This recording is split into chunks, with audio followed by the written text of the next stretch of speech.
নমস্কার, আমি স্বপন। নিউজ নয়া ভারতে আপনাদের সকলকে স্বাগত। রাজ্য পুলিশ নিয়ে মুখ্যমন্ত্রী শুভেন্দু অধিকারী বিরাট ঘোষণা করলেন এবং রাজ্য পুলিশ নিয়োগ সংক্রান্ত বিষয়ে তিনি বিরাট আশার বাণী শোনালেন আমাদেরকে। 20,000 পুলিশ নিয়োগ করা হবে, এই কথা তিনি ভাবছেন যে রাজ্য পুলিশের আইন শৃঙ্খলার যাতে ভারসাম্য রাখা যায়, সেক্ষেত্রে আগামী 6 মাস থেকে 1 বছরের মধ্যে 20,000 শূন্যপদ পূরণ করার লক্ষ্যমাত্রা রাখা হয়েছে। মুখ্যমন্ত্রী শুভেন্দু অধিকারী এই বিষয়ে ভাবনা চিন্তা শুরু করেছেন এবং যে সমস্ত পুলিশ কনস্টেবলরা 15 বছরের বেশি সময় ধরে চাকরি করছেন তাদের পোস্টিং যাতে নিজের জেলাতেই পায়, সেই ব্যাপারে ইতিবাচক চিন্তাভাবনা করার জন্য স্বরাষ্ট্র সচিব এবং রাজ্য পুলিশ প্রধান ডিজিকে নির্দেশ দিয়েছেন মুখ্যমন্ত্রী। পাশাপাশি মহিলা পুলিশ কর্মী যারা রয়েছেন সেই মহিলা পুলিশ কর্মীদের বাড়ির পাশাপাশি কোথাও কিংবা পার্শ্ববর্তী জেলায় বদলি করার ব্যাপারেও সরকার উদ্যোগ নিয়েছে।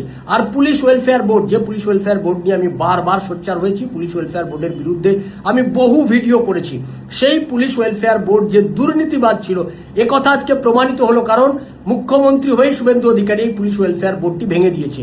জানি আমার অনেকগুলো ভিডিও আছে এই পুলিশ ওয়েলফেয়ার বোর্ডের বিরুদ্ধে, তাদের দুর্নীতির বিরুদ্ধে, তাদের নির্বাচনকে প্রহসনে পরিণত করার চক্রান্তের বিরুদ্ধে। তৃণমূল কংগ্রেসের দলদাস হয়ে পুলিশ ওয়েলফেয়ার বোর্ড কাজ করছিল। পুলিশ ওয়েলফেয়ার বোর্ড আসলে তৃণমূল কংগ্রেসের একটা ইউনিট হয়ে কাজ করছিল।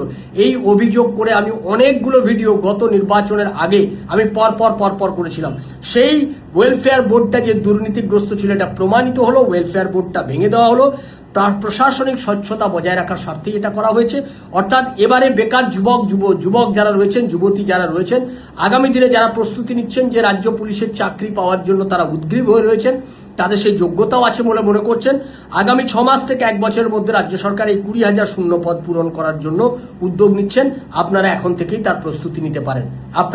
আমরা এইদিকে নজর রাখবো, আপনারা নজর রাখুন নিউজ নয়া ভারতের পর্দায়। আর যারা আমাদের চ্যানেলটা এখনো পর্যন্ত সাবস্ক্রাইব করেনি তারা আমাদের চ্যানেলটি সাবস্ক্রাইব করুন, শেয়ার করুন, লাইক দিন, কমেন্ট বক্সে আপনি আপনার গুরুত্বপূর্ণ মতামত দিন। ভালো থাকবেন, সঙ্গে থাকবেন নিউজ নয়া ভারতের। নমস্কার।